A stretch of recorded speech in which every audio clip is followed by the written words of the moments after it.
বেহাৰবাৰী আউটপোষ্টত বহুত দিন আপোনালোকক মিছ কৰিছোঁ, আপোনালোকক পোৱা নাই। আহিলে আপুনি এই মুহূৰ্তত কি চিন্তা কৰিছে?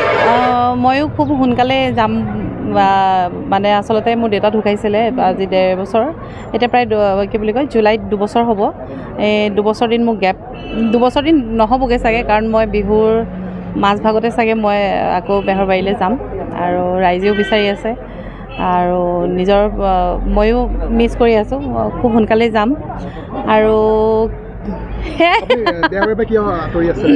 নাই, মোৰ দেউতা হঠাতে অসুস্থ হৈ গৈছিলে, সেইটো কাৰণে মই দেউতাৰ লগত লাগি থাকিলোঁ। তাৰপিছত দেউতা ঢুকালে, আৰু যিহেতু আমাৰ ঘৰত মানে দায়িত্ব লোৱা মানুহ মই অকলে, মোৰ ভণ্টি দুজনী, মা, দেউতা ঢুকোৱাৰ পিছত সম্পূৰ্ণ দায়িত্ব মোৰ আগৰ পৰাই বাৰু মোৰ ওপৰতে। তথাপিও সেইখিনি সময়ত মানে চিজিল হ'বলৈ আমাৰ সময় লাগিলে অলপ, যিহেতু দেউতা খুব মানে য়াং আছিলে, 54 এজ হৈছিলেহে তেওঁ।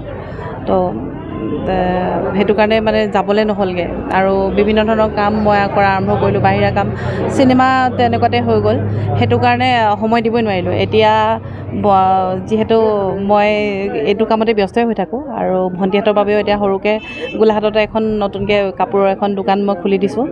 এতিয়া ঘৰৰ টেনশ্যন মৰিছে, এতিয়া নিজৰ কথা মানে অকল নিজলৈ চিন্তা কৰি